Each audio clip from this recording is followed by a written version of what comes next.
we're continuing with space advantage team, and this time we're gonna see my game played about 10 years ago online. And since it was online, I'm not so sure really what's the name of my opponent.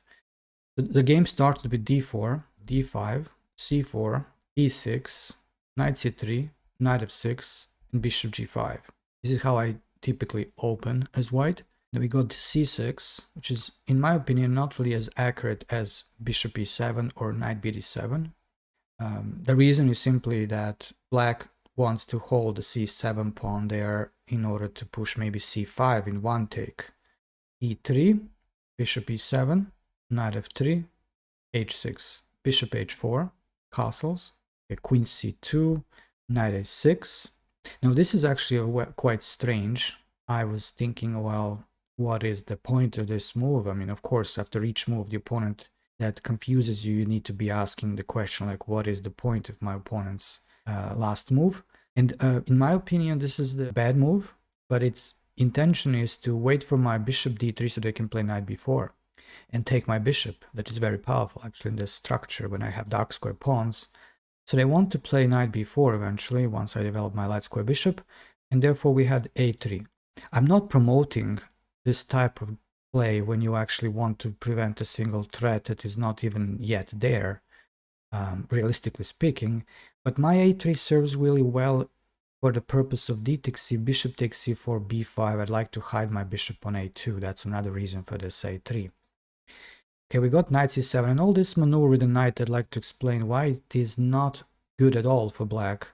Although for some of you maybe it may seem like, well, okay, they're developing the knight, not bad, from that perspective at least. Well, but yes, but that development of the knight on c7 is not really optimal. Well, what the knight is going to be doing from c7, is it supporting any pawn break? Not likely that they're going to go with b5. So what's the point of playing two moves with the knight if you're not going to be satisfied with it after all?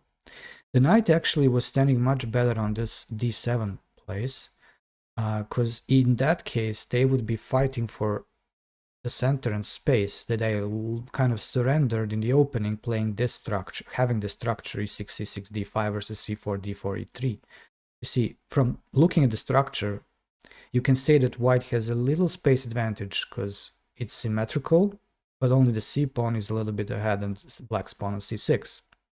Therefore, black wants to equalize, playing c5 eventually, or doing some other things in the center, pushing either e5 or c5.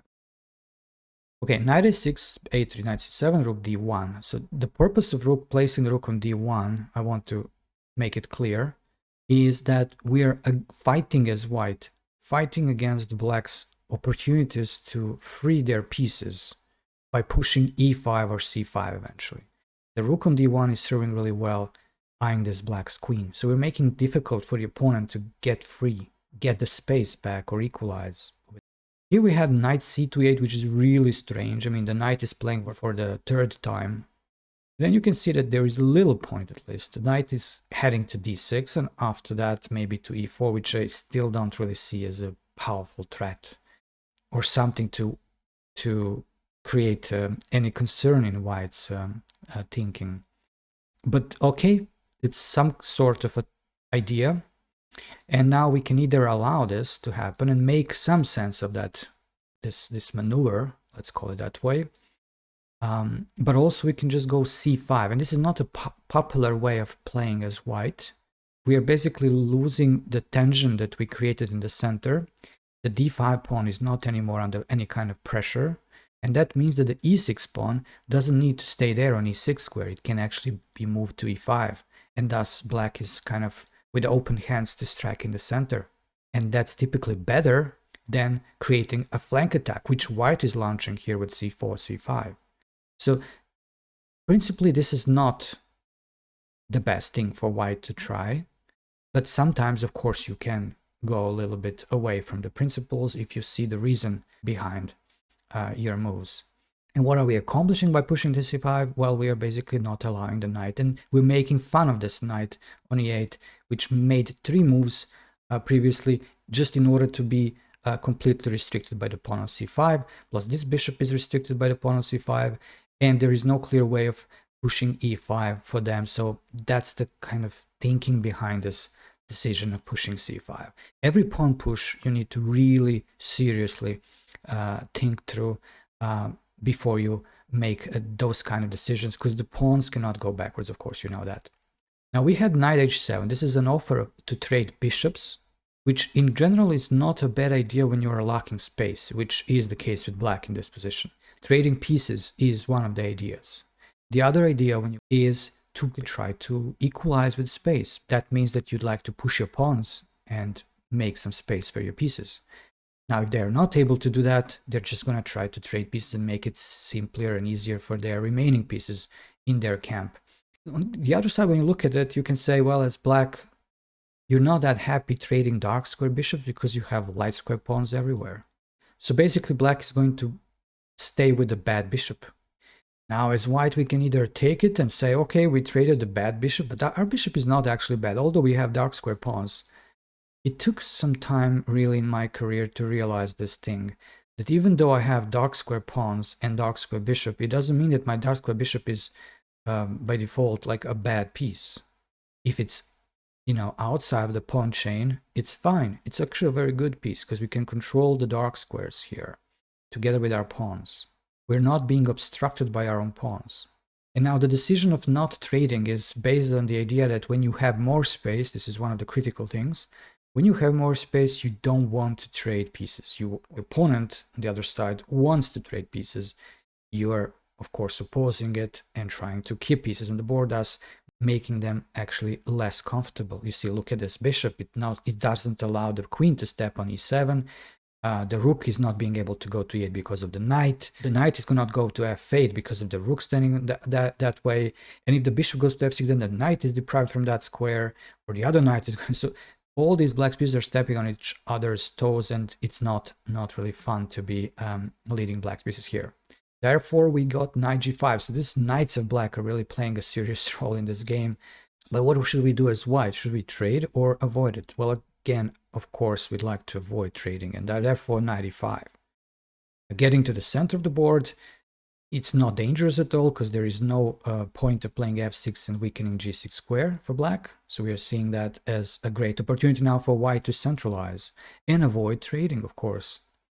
Bishop f6, black is really trying to trade again, although this dark square bishop of black is a very important piece, because they have light square pawns, as I said before.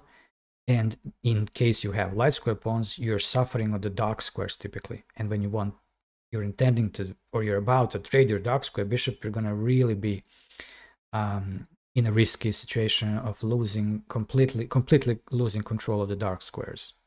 Should we avoid trading again as white, or maybe just allow the bishop to trade on e5? Maybe it's still possible to go back to d3 and say, well, the bishop is not standing really well because of the knight standing. Knight wants to go there to f6 eventually.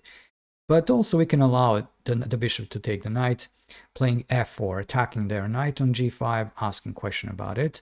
And the point is that after bishop takes c5 and d takes c5, of course, want to stay with the pawn on f4 for a reason, a good reason, and that's that once the knight goes to h7, just look at this ways of that knight. It cannot really go to f6, it cannot go to g5, it cannot go back to f8 because of their own rook standing there. So the knight is completely out of game, and that's accomplished by having these pawns of white advanced. That's the point here. We're advancing the pawns, taking space, and by taking space, clearly in this case, in this example, you can see how it works against the opponent's pieces. Right now, I'm going to be developing further, and this move bishop d3 is developing with a tempo on the knight, and it looks like the knight is almost trapped. It would be the case if only there is no pawn to f5, which is the only good move, I think, here. Black is closing the diagonal, closing the game, kind of, and asking white to take en passant. Of course, if white would take en passant, the knight goes back into play, which is still okay position for white, because white has a bishop here, and the knights of black are not that great. I mean, especially one on e8. The one on f6 is good, and the bishop on c8 is not doing anything. So this would be still okay position for white, but why would we trade there if this position after f5 makes the knight on h7 kind of cemented in a bad situation almost? Like, what's the way for it to get ever into play? That's a good question now, and I don't know how to answer it. But as white, we're satisfied. We just ignore the f5. We just go with castling, of course. And then we got b6. Black is trying to, just get the space back with the trading pawns, and of course attacking the pawn of white that is on the 5th rank. What should we do now? Should we trade on b6 and thus allow black to get the a file, get space for the rook, eliminate the pawn from the 5th rank that we had, that was smothering as well with the pawn on e5, the black's position? Or we should maybe just support it with the b pawn, or maybe we should just keep it there and do some other thing and prepare ourselves to recapture on c5 with a piece. If we take on b6, obviously e8 takes b6 makes black's position only better. Playing b4 is fine, but we're gonna end up with the pawn on c5, which may become a target. Not a serious target, obviously. We can still keep it well defended, and it's still okay position. But I'd like to ask a question while we're thinking of what to do with the c5 pawn. What's going to be our role for the knight? Where the knight wants to end up on? I was thinking even without black's move b6. And then you can say, well, the Nce3 mentioned this thing with blockading the opponent's pass pawns, or just pawns in the center.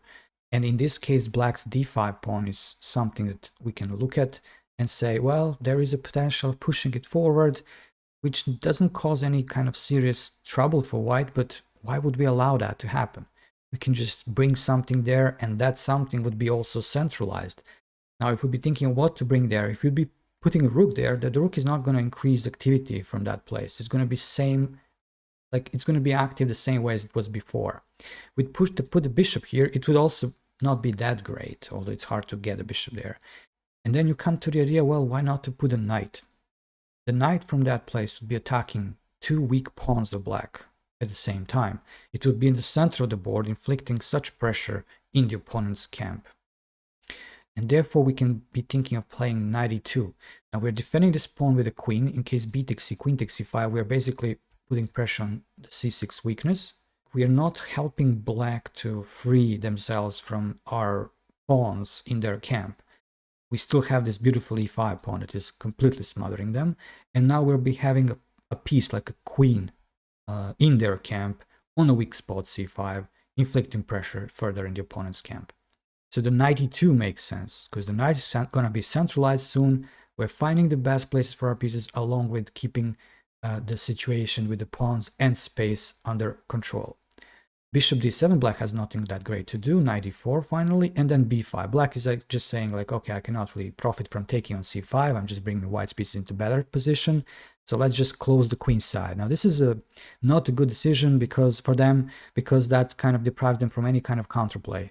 And now we can actually, as white, we can create great chances on both flanks. This is what I like to do in my games, creating chances everywhere. And in case the opponent stops my attack on the left side, I'm gonna just move to the right. So that's a way of how I like to play, creating initiative on both sides and being ahead of my opponent wherever they look at on the board. What can we do here in order to create such a situation? Well, it's basically to try to open the queen side or allow them to open, but under conditions that we prefer, which is by playing a4. Putting pressure on b5, they'd be going with a6. Otherwise, if they take, we just get the queen active, and it's even creating more weaknesses in their camp. a7, c6, it's terrible. We're going to be moving the pieces to the a file in that case. And if they play a6, hoping for a takes b, we're of course not going to take immediately, but first bring the rooks to the a file, prepare for taking, and therefore we're going to force them to stay away from the a file. We're going to push them to the b file or c file somewhere else, because they're not going to be able to stand the pressure we're going to be exerting on the a file. Black goes with knight c7. These knights are not really going anywhere. And now another interesting moment, we're thinking of activating our other pieces. And well, okay, we can double the rooks here if we want to. In case black goes with b4 at any moment, we can isolate this pawn by playing a5 and then start attacking it. And then you'd be seeing the a6 weakness targeted by the bishop from d3 and the b4 pawn weakness, which we're going to, as we said, we're going to be isolating with our pawn to a5 from other black pawns. But other than that, we have to think of other pieces we have. We have the rooks that can be really comfortably placed on the A file, conquering the A file, but also one piece that we have is not doing anything at the moment, and that's the bishop on G3. How can we activate it? Well, via E1 and then to A5. And that was exactly what I did here. Queen E7 and then bishop A5. It doesn't mean that black is now destroyed by the white bishop standing on A5, but it's putting pressure. It's forcing them to be defensive, and that's the point. The rook goes to A7. It's a really clumsy place for the rook. G4. Now we're opening the other side of the board. We have potential of getting pieces active on both flanks and putting black on ropes like this way. The pawn cannot move from F5. It's being pinned. And in case of G6, which happened, we're not forced to take yet on F5. We don't need to. In case they capture, we're going to take on G6. We're still even getting better, actually, not really still better. King H1, preparing to put the rooks on the G file and basically play on both sides. That's the point. Black is trying to do the same, but is it going to work? Because they have less space, this should really affect the power behind potentially open file. Like, what are you going to do when white put both rooks on the G file? And let's look at it. Soon it's going to happen. The queen also is joining on the G file, and now there is a pressure there. White is threatening to take, and then the rook falls with checkmate. So black needs to do something to run away with the rook, or otherwise they would put the rook on B8, but then the knight falls. Or they would put the queen behind to the back rank in order to keep the rook defended, but then we are bringing the other rook to G1, and this pressure along the G file cannot be survived. G takes F is coming at some point, and either the pawn falls after that in case E takes F, or they're taking with the G pawn and being mated on G8. So this is going to be allowed to white because we have space. You see, behind this G pawn, there are 3 squares we can use for our heavy pieces. Well, look at the black. Since they have no space, they have less space, obviously, they have only 2 squares to use to double their heavy pieces, which is not going to be enough to survive the attack or to keep the G file under control. So what happened here is rook A8 surrendering the G file, and now just concluding the game, G takes F, rook G1. There is no defense on the G file. They're trying with Queen G8, but the rook is coming to G7, and after rook D8, Queen G6 with mate on H7. Well, I think this is the game that really shows the power behind the space advantage. There is no need to add anything further. Every move was showing the power behind it and importance of this strategic element. In case you enjoyed watching, please like the video, subscribe, and make a comment if there is something you'd like to criticize or add. I'll appreciate every reaction.